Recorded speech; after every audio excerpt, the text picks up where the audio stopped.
Chin TV rang zau thau tu nu le pa ule naw pol nan dam chawma Chin TV International minin nan kut nem kan lo kai se tu tu ma chu Myanmar ram pum huap hlasak zo mo na Engmes songya season 2 it ne nak a chau tu winner Salai David Lai thon maton thu su na kan nei athok isen acham tiang rang zau dinga kan lo som Cholong han silawin himi video changsok thai dingi intolerable bom tu salai chung ong salai zantele ain sung sang nu elia par khala tampi lungoi na kan nei se Ingla ba mong le Ingla ba ma Okay အခုလိုအိမ်မဲဆောင်ရတက်တက်ပန် season 2ရဲ့ဝန်နာဖြစ်ရရှိသွားတဲ့အတွက်မောင်တို့အနေနဲ့ရဲမဲဝမ်းတာကိုမိပါတော့ပြောချင်ပါတယ် Okay ပထမဆုံးအနေနဲ့မောင်လေးရဲ့မိသားစုနဲ့ပေါ့နော်မောင်လေးမောင်မဘယ်နှစ်ယောက်ရှိတယ်ဆိုတဲ့ဟာလေးပြည့်တော့ဖိတ်ဆက်ပေးပါဦး ဟုတ်ကဲ့ကျွန်တော်တို့အင်တာမီတာကျွန်တော်တို့မိသားစုအမေအဖေအားလုံးပေါင်း10ယောက်ရှိပါတယ်အကို2ယောက်အမ2ယောက်အကို3ယောက်ကျွန်တော်နဲ့ဆိုရင်ယောက်ျားလေး4ယောက်ကျွန်တော်ငယ်ဆုံးဟုတ်ကဲ့ဟုတ်ကဲ့ပြီးတော့မောင်လေးရောက်ဒေချန်မျိုးစားနဲ့ပါလာတယ်ဟုတ်ကျွန်တော်ချင်းမှာကျွန်တော်ကမတူပီမျိုးနယ်ထဲမှာရှိတဲ့မရာလိုမျိုးပါဟုတ်ကဲ့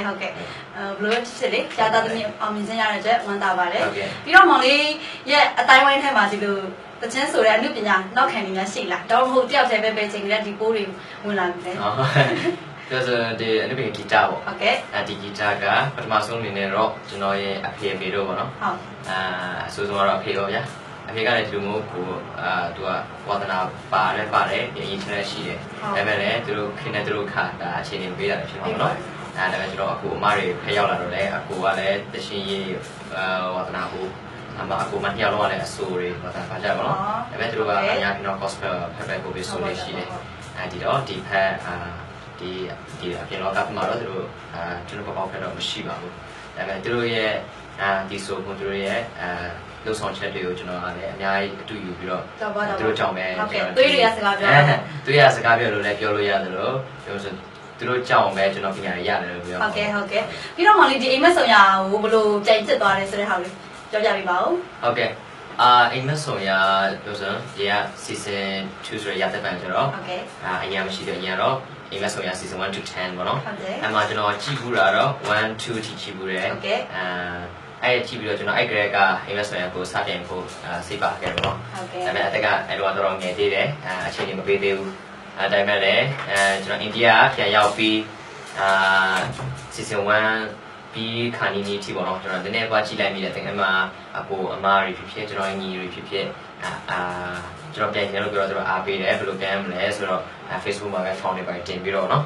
ဒီ season 2ဝင်ပြန်ဖြစ်ခဲ့တော့ဟုတ်ပြီဆိုတော့အခုဒီမောင်လေးဒီကြားထဲမှာအခက်အခဲတွေအများကြီးရှိမှချင်တယ်ဒီကြားထဲအမှတ်တရတစ်ခုလေးပြောပြပါဦးဟုတ်ကဲ့အခက်အခဲလို့ပြောရအောင်လဲကျွန်တော်တို့ပြောလို့ဆိုတော့ဒီဟာကာလကရမ်းရှည်တယ်ပေါ့နော်ကာလက6လတော့ပေါ့နော်6လဟုတ်ထက်လဲကြောင်ပဲပေါ့နော်မှာကျွန်တော်နေတဲ့နေရာနဲ့ရှိတဲ့ရိုက်ကူးရေးရှိတဲ့နေရာနဲ့များဝေးသလိုပြီးရင်ရိုက်ကူးရက်ကလည်းတစ်ပတ်မှာတရှင်တိုက်တဲ့ရွက်တွေပြီး talk show ရိုက်ကူးရက်တွေအားလုံးပေါင်း9ရက်လောက်ရှိတယ်အဲ့တော့ကျွန်တော်တို့ဒီဟာခက်ခဲပါတော့ပြီးရင်တရှင်ရှင်ပြိုင်တဲ့ခါကျတော့ကိုကအကောင်းဆုံးလုပ်ဖို့ရှိတာပေါ့နော်ပြီးရင်တရှင်ကရှိတဲ့အတိုင်းပြိုင်တာမဟုတ်ပဲနဲ့တရှင်ကိုပုံစံပြောင်းလဲပြီးပြိုင်ရတယ်ဆိုတော့လေဒါတွေကကျွန်တော်တို့အခက်ခဲလေးပါပဲအရင်တော့ရောမောင်လေးပြိုင်ပွဲတွေပါဝင်ပြိုင်ခဲ့ဘူးသေးလားဟုတ်ကဲ့ပြိုင်ပွဲကတော့ပြိုင်ပွဲအတွေ့အကြုံတွေနဲ့ကျွန်တော်အလုပ်မျိုးပြိုင်ပွဲအကြီးမားတွေတော့ပြိုင်ခဲ့ဘူးဟုတ်ကဲ့ပြိုင်ပွဲဆိုရတော့အောင်လဲကျွန်တော်တို့အခု chat ကလုပ်တယ်ကျွန်တော်လူငယ်ကြီးဒါပေါ့ယုံကြည်သူတွေဆိုတော့ဖျားเจ้าပါပဲဟုတ်တယ်ဒါတွေတော့အများကြီးဝင်ရတယ်ဟုတ်ကဲ့ပြီးတော့မောင်လေးကိုတွေ့ရတယ်မောင်တို့ကြည့်ရင်တောက်လျှောက်ပေါ့နော်မောင်လေးဆိုတိုင်း own idea တွေအများကြီးတွေ့ရတယ်ကွာတကယ် original ကိုပြန် arrangement လုပ်တာပေါ့မောင်လေးရဲ့ idea လားဒါမှမဟုတ်တခြားဆရာတွေရဲ့အကူအညီများပါသလားအဲ့လိုသိချင်တယ်အဲ့ဒါတော့ကို idea လို့ပြောရအောင်လဲကိုယ်ကလည်းအလောက်ရည်ချင်းမရှိပါဘူးပြောဆိုကျွန်တော်တချင်းတပုတ်ကိုဒီပြန်ပွဲရပါတော့ကျွန်တော်တချင်းပုတ်ရှင်ပြိုင်တဲ့ခါမှာသူရဲ့မူရင်း version တိုင်းမရှင်ပြိုင်ရပဲနဲ့ version ကိုပြောင်းလဲပြီးရှင်ပြိုင်ရတဲ့စီးကရှိပါတယ်အဲ့တော့ကျွန်တော် music arrangement နဲ့ပြီးရင် lyrics arrangement တွေကြတော့ကျွန်တော်တက်နိုင်ဆုံးလုပ်တယ်မတက်နိုင်ဘူးဆိုရင်ဆရာတွေကလုပ်ပေးတယ်အကူအညီတောင်းတယ်ပြီးဆရာဘက်ကလည်းကိုရဲ့ဖန်တီးမှုပေါ်သူကလက်ခံပေးတယ်ကိုကလုံနိုင်တဲ့ရည်ချင်းသူတို့ကလုပ်ပါဒါပေမဲ့ကိုကအများကြီးပြောင်းလဲလိုက်လို့ကိုအဲ့မနိုင်ဝန်ထမ်းတော့လဲကျွန်တော်ဆွေးရပေးတယ်အတန်ပိုင်းဆိုင်မှာကျွန်တော်ကိုရဲ့မိမိပင်ကိုဟန်တဲ့ပင်ကိုအတန်ပေါ်လွင်အောင်ကျွန်တော်ကိုဟာကိုလေ့ကျင့်ရတာပေါ့နော်ပြီးတော့မော်လေးဒီအခုအမတို့ ကျန်ကြီးအားရတယ်ဟိုစိတ်ကြည်နူးစေတဲ့တခြင်းတစ်ပုတ်ရှိတယ်အဲ့ဒါတော့ချင်းတောင်နဲ့တခြင်းပေါ့နော်ချင်းရိုးရာလေးနဲ့ဝတ်စုံတွေနဲ့တီဆိုတော့တွေ့ရတယ်အဲ့ဒါဘယ်လို idea လဲဆိုတာသိချင်တယ် ဟုတ်ကဲ့ဒါတော့ကျွန်တော်ဖက်ကနေပြီးတော့ကျွန်တော်တို့ချင်းတိုင်းသားတွေရဲ့ရိုးရာယဉ်ကျေးမှုကိုပြချင်တဲ့စီးလေးနဲ့ပဲကျွန်တော်ဒီတခြင်းကိုဆိုပြတာပါနော်ပြီးတော့မောင်လေးအခုဒီတိုင်ပွဲဝင်နောက်ဆုံးမော်လေး grand final ပြန်ရတဲ့အချိန်မှာဒီမတိုင်ခင်ပေါ့ပြင်ဆင်ကြိုတင်ပြင်ဆင်မှုတွေလည်းအမတို့ပြောပြပါဦး grand final ပြန်ခင်ပေါ့နော်ဟုတ်ကဲ့ final ပြန်ခင်မှာကျွန်တော်တို့အချိန်အရာပြောမှဆိုတော့တစ်ပတ်ရတယ်ဟုတ်အဲ့အချိန်တစ်ပတ်တခြင်းရတာကကျတော့တစ်ပတ်နဲ့တရက်နှစ်ရက်လောက်ကြိုပြီးတော့တခြင်းတွေရတယ်တခြင်းတွေကအသစ်နှစ်ပုတ်နဲ့ကျွန်တော်ချင်းချင်းရှင်းပြန်ရတယ်ချင်းချင်းထဲကတစ်ပုတ်ယူရတယ်နော်အဲ့မှာတခြင်းကအသစ်ဆိုတဲ့အခါမှာကျွန်တော်တို့ဘက်ကနေပြီးတော့ကိုဘက်ကနားမရင်းတဲ့ချင်းဖြစ်နေတော့ပေါ့နော်အရင်တုန်းကတခြင်းအဟောင်းတွေကိုကိုကဆိုရတာတော့ခက်ခဲနေပါတယ်ဆိုတော့ဒီရှင်ကျတော့ပို့ပြီးတော့ခက်ခဲတာပေါ့နော်ကိုဘက်ကပြင်ဆင်ရတာလည်းပို့ပြီးအားဆိုင်ထုတ်ရတယ်ကျွန်တော်ဆိုရင်ပို့ဆိုတာကအဲ့မတိုင်ခင်ပဲပွဲ semi final မှာပေါ့နော်အမှားရင်းလုတ်ထားခဲ့ပြီးတော့ series ကနေပြီးတော့ save ထားတဲ့သူဆိုတော့ကိုဘက်ကတော့ပို့ပြီးတော့ဝင်လေးတာပေါ့နော်ဒီတစ်ခေါက်မလုံနိုင်ဘူးဒီခွင့်ရေးကိုပေးတဲ့ဆရာတွေကိုမလေးစားကြလိမ့်မယ်ဆိုပြီးတော့ကျွန်တော်ပို့ပြီးတော့ကိုစိတ်နေပြီးစူးစမ်းရအောင်နော်တချင်းပြင်ဆင်တဲ့အခါမှာလည်းရိုးရိုးတီဆိုတော့ချင်းပုံပဲနဲ့တချင်းစာသားတွေပေါ့နော်ဆရာကြီးရေးထားတာသူတို့ဗာစိတ်ကူးနေရေးပြီးတော့ဘယ်လိုရတာကိုသူတို့ခေါ်ချင်တာလဲဆိုတော့ဆရာကြီးမေးတယ်ဆရာလည်းပြောပြတယ်ကျွန်တော်လည်းသိချာစဉ်းစားပြီးမှတချင်းကိုရတာပေါ်ရေဆိုးရတာပေါ့နော်မောင်လေးရဲ့ဘဝမှာအားအကြရဆုံးအတွေ့ယူစရာဟီးရိုအနုပညာသမားများရှိလားဟုတ်ကဲ့ဒီအနုပညာဂီတလမ်းပုံမှာဆိုရင်ပေါ့နော်ကျွန်တော်ဘက်ကနေအတူလဲယူသလိုဒီနေ့လည်းတင်ရတယ်ကျွန်တော်ရဲ့မြင်စရာကြားစရာလို့ပဲပြောမှာပေါ့အဲ့အချိန်မှာကိုမျိုးကြီးတို့မန်နီကန်ဆော်တို့ဆိုရင်တော့သူတို့ဆိုလိုက်တဲ့တခြင်းသူတို့ချပရိသတ်အစီအမံချပြတဲ့တခြင်းရဆိုရင်တော့ဘယ်တော့မှယူသွားတယ်ဆိုတော့မရှိအောင်ဟုတ်တယ်မယူရတာပေါ်ပေးတော့အဲ့ဒါကိုကျွန်တော်အားကြတယ်ကျွန်တော်လည်းအဲ့လိုဖြစ်အောင်တော့ကြိုးစားအောင်နော်ဟုတ်ကဲ့ပြီးတော့အခုဒီနောက် season တွေတက်မှာရောဒါမှမဟုတ်တတဲ့လူငယ်တွေဟိုဘလို့အားပေးစံလဲဟုတ်ပါတယ်တခြင်းပြင်ဆင်မှုပိုင်းမှာတော့ကိုယ့်ဘက်ကလောရမှာပါပဲ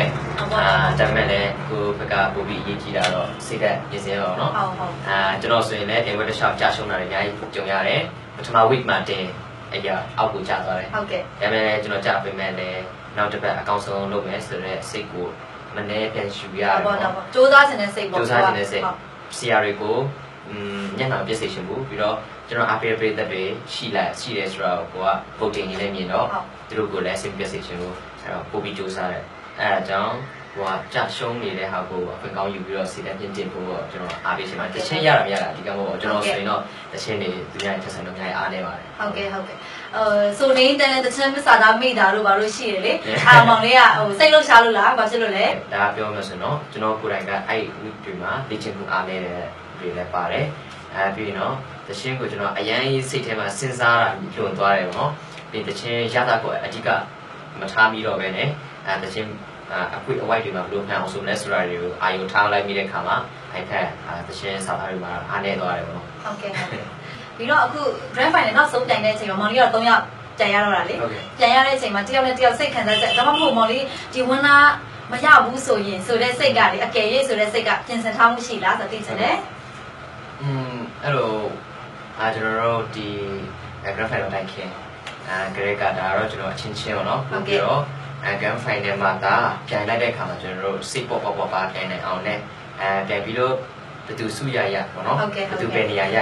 အချင်းချင်းကိုစိတ်တွေပို့ပြီးတော့ဆိုရင်စိတ်တွေရောချသွားအောင်ဝမ်းနဲ့စိတ်တွေရောချသွားအောင်အချင်းချင်းပေါ့နော်အဲ့မှာတိုင်ခင်ကျွန်တော်တို့ကအချင်းချင်းပို့ပြီးတော့ဖေးပါတဲ့စိတ်နဲ့ယဉ်ညီပေါ့နော်ယဉ်ညီတဲ့စိတ်ဆန်းတော့ကြတဲ့စိတ်တွေထားကြတယ်ပြီးတော့ကျွန်တော်ကိုယ်တိုင်ကလည်းရမယ်မရဘူးဆိုတဲ့စိတ်ကစပြန်ကြတဲ့ကျွန်တော်စဉ်းစားပြီးပြန်လာတော့မဟုတ်ဘူးเนาะစာဝင်ပြန်ကြတဲ့ကကိုယ်တိုင်ရမယ်ဆိုတဲ့စိတ်နဲ့ပြန်လာတော့မဟုတ်ဘူးဒါပေမဲ့ကိုကတခြင်းတစ်ပုဒ်ပေါ့အကောင်းဆုံးမလုပ်နိုင်တဲ့အချိန်မှာပဲအများဝန်နေတယ်ဟုတ်ကိုကအကောင်းဆုံးလုပ်နိုင်တယ်အဲ့အချိန်မှာကျွန်တော်တို့ comment ပဲရောက်ဒါကိစ္စမရှိဒါပေမဲ့အကောင်းဆုံးလုပ်နိုင်တဲ့ခါမှာပဲအရင်ကိုဝန်နေတယ်အဲ့ကျွန်တော် grand final မှာပဲလို့ပဲကျွန်တော်ကအကောင်းဆုံးလုပ်နိုင်ရပြီတခြင်းကျွန်တော်သုံးဖို့ဆိုရမယ်အဲ့သုံးဖို့မှာကိုတောင်းကိုကြေဖို့ပဲလုပ်တယ်ဆိုတော့စိတ်နဲ့ကျွန်တော်ပြန်လိုက်တယ်ကျွန်တော်တကယ်ချင်းတွေကိုပြန်လာလည်းမဟုတ်ဘူး ဒါကျွန်တော်တချင်းပုံမှာကောင်းဆုံးလို့ဆိုစိတ် ဟုတ်ကဲ့အဓိကတော့ကိုကိုလူပညာတချင်းကိုဘယ်လိုပြတာလဲဆိုတဲ့စိတ်ကတော့ဟုတ်ကဲ့တခုထပ်မေးချင်သေးတယ်မောင်လေး final မှာတော့ဝတ်တဲ့အင်ဂျီကဘယ်သူကချုပ်ပြရတယ်ဟုတ်ကဲ့ပြောမှဆိုတော့ဒါဒီ design တွေလုပ်ပေးတဲ့အမရှိတယ်အမညီလာလို့ခေါ်တယ်အဲ့ဒါကျွန်တော်ချင်းအင်ဂျီပေါ့နော်အဲ့မှာတိုင်ခင်ဝတ်တဲ့အခုဒီကျတော့ကိုစွမ်းရင်း design ကိုစွမ်းရင်းဒါတော့7ကျွန်တော်တစ်လျှောက်လုံးမှာတော့စားအဲ design လုပ်ပေးရတယ်ဟုတ်ပြီးတော့မောင်လေးအဲ့မှာပေါ့အရင်ခုံဆုံးအချိန်မောင်လေးရဲ့နာမည်ကိုဝင်းနာဖြစ်ကျင်ညာလိုက်တဲ့အချိန်မှာခံစားရတဲ့ခံစားချက်ကိုလည်းပြောပြပေးပါဦးပြောမှဆိုတော့ဝင်ဖြစ်သွားတယ်ပေါ့နော်အဲ့မတိုင်ခင်ကလေးကကိုကဘာဖြစ်ဥပမာဖြင့်ကျွန်တော်တို့အရင်ဝန်တာဖို့လည်းမလိုဘူးပေါ့နော်ဟုတ်တယ်အရင်ဝန်နေစရာလည်းမဖြစ်ရင်လည်းဝန်နေစရာမလိုဘူးဒါကတော့ကျွန်တော်တို့ယုံကြည်သူရပြောလို့ဆိုတော့ဒါကကျွန်တော်တို့ဖျားလို့တော့ပါပဲဘာဖြစ်ဖြစ်ပဲရှင်နေရတာဖျားလို့တော့ပဲဒါပေမဲ့လည်းကျွန်တော်ကတချို့အကောင်းဆုံးလုပ်နိုင်ခဲ့ကပြောနေပြီအကောင်းဆုံးလုပ်နိုင်ခဲ့ဆိုရင်တော့ရန်ဝန်တာခဲ့တယ်ပေါ့နော်အဲ့မှာဝင်တာလည်းဖြစ်တာကျွန်တော်ဖက်ကနေပြီးတော့အရင်ဝန်တာပါတယ်ဒါပေမဲ့ပို့ပြီးတော့ဝန်တာတာပါလဲဆိုရင်တော့ကျွန်တော်အားပေးတဲ့ပြည်သက်တွေအရှိမရောက်နေကြတယ်သူတို့ဖြစ်စေချင်တာအမှန်တကယ်တော့သူတို့ကဝင်တာဖြစ်စေချင်ကြတယ်ဒါပြောလို့ဆိုတော့ break တက်နဲ့ issue အားပေးသူတွေရဲ့ကျွန်တော်အပေါ်မှာလိုရင်းဆန္ဒပေါ့နော်အဲ့ဒါကိုကျွန်တော်သူတို့တက်ဖြစ်စီပေးနိုင်တယ်ဆိုတဲ့ PT တော့ရှိတာပေါ့ဟုတ်ကဲ့ဟုတ်ပြီဆိုတော့မောင်လေးဒီအချိန်မှာခံစားရတဲ့ခံစားချက်နဲ့ပြည့်တဲ့ကိုပြောပြပါဦးဟုတ်ကဲ့ကျွန်တော်အနေနဲ့ပြောရမယ်ဆိုရင်တော့ဒီအမြတ်ဆုံးရတဲ့စီစဉ်ဖြစ်မှာဝိနာစုရခဲ့တယ်ဆိုပေမဲ့လည်းဒါကဆိုရင်ကျွန်တော်အနုပညာဂီတလမ်းမှာ16ခုဆိုတော့ခြေလမ်းတစ်ခါမှရှိပါသေးတယ်အဲ့ဒီအားပေးကြတဲ့ပြည်သက်တွေအများကြီးရှိသလိုကျွန်တော်တို့လူမျိုးတွေဘက်ကဖြစ်ဖြစ်ယုံကြည်သူညီကိုတွေဘက်ကဖြစ်ဖြစ်ဆူတောင်းနဲ့ကူညီပေးကြတဲ့လူအများကြီးရှိပါတယ်သူတို့လည်းဥစ္စာတွေမှာကျေးဇူးတင်ကြောင်းပြောချင်ပါတယ်ပြီးတော့ကျွန်တော်ဘက်ကနေပြီးတော့အခုကြီးဆက်လက်ပြီးတောင်းချင်တာကဘာလဲဆိုရင်တော့ကျွန်တော်တချင်းတီဆိုတဲ့ဒီဂီတလမ်းကြောင်းမှာရှောက်တယ်ဆိုတာလည်းကျွန်တော်ရဲ့အရေးချင်းတစ်ခု channel လုပ်တာပို့ပဲねပရိသတ်နားထောင်တဲ့လူတွေအတွက်ရတာတစ်ခုခုကိုပေးချင်တဲ့စိတ်နဲ့ပေါ့နော်ပြောမယ်ဆိုတော့ကျွန်တော်ကြက်ဖက်လို့မရပါဘူးကျွန်တော်တချို့လည်းနားထောင်ပေးဖို့လို့တို့လို့အဲ့ချင်းမှာပါတဲ့ရတာကိုလည်းကျွန်တော်ဖော်ပေးနိုင်ဖို့လို့တော့ပေါ့နော်အဲ့ကျွန်တော်ချောင်းဆက်ချောင်းနဲ့ဂီတလမ်းခီမှာဒီထက်အားပေးပါအောင်ဒီထက်မကမာရာရေလိုအချက်တွေကိုလည်းဝေဖန်သုံးသပ်ပေးပါအောင်လို့အားလုံးကိုအကြံကျေးဇူးတင်စကားလေးနဲ့ပြောချင်ပါတယ်ပြီးတော့အခုမောင်လေးရေအခုနောက်ဆုံးတစ်ခုအနေနဲ့ပြည်သက်ကိုတချင်းလေးတစ်ပုဒ်နဲ့နှုတ်ဆက်ပေးပါဦးရှင် Thank you ဟုတ်ကဲ့နှုတ်ဆက်ပါလို့လေမနေ့ကချာယူပါလို့မဲကိုစိတ်ကူးတဲ့ seasons ခဲနေပြတဲ့ရဖို့တေချာဘူးကွယ်အသံရတဲ့ချင်းရှိတဲ့တွေ့မိရတဲ့မှာမဲကိုရမတွေ့ခဲ့ရင်စင်ချင်နေနိုင်ဖို့ဝေးမဲကိုရချောမတိလေကိုရန်ပိုင်းတဲ့ဒီချမ်းမြေရနိုင်မှုလူကိုဝေးပါဘယ်ချီချုံနဲ့တည်လေချင်းချင်းမာတော့တွေ့မယ်ဒီချမ်းမြေရရှိတာဖြစ်စေတယ်လာပါစို့ဒီပေါ်များလေကံကိုလေးတွေလိုပါပဲတော်လေးသာပလန်ပြီးချွေရအောင်ပဲဒီလိုလေးတွေကိုစိုးရင်ညမောတူကိုကြုံရမယ် Oh baby စင်ကြင်မိနိုင်ဖို့ဝေးတယ်ကိုယ်တိုင်းကြုံမသိလေကိုယ်တိုင်းပိုင်းတဲ့ဒီချမ်းမြေရနိုင်ဘူးဝါကိုဝေးပါဘယ်ချိန်ကြုံလာသေးတယ်ချိန်ချိန်မှာတော့တွေ့မယ်ဒီချမ်းမြေရရှိတာတဲ့ဖြစ်စေတဲ့ကိုရရှိကတော့ဖြစ်ပါ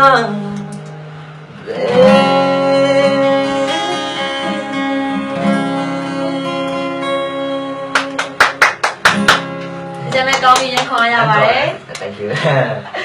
ဟုတ်ကဲ့ ဒီတာကြည့်ပြီးတဲ့ကိုစံတဲ့ကိုလည်းကျေးဇူးများတင်ပါတယ် ဟာမလေးလိုက်ပြီးလို့ကြိုတင်ပါတယ် โอเคကျေးဇူးများတင်ပါတယ်ဖျားရှင်သားကြီးကောင်းကြည့်ပေးပါစေ ကျွန်တော်လည်းရင်ကြိုတင်ပါတယ်အိမ်မက် ဟုတ်ကဲ့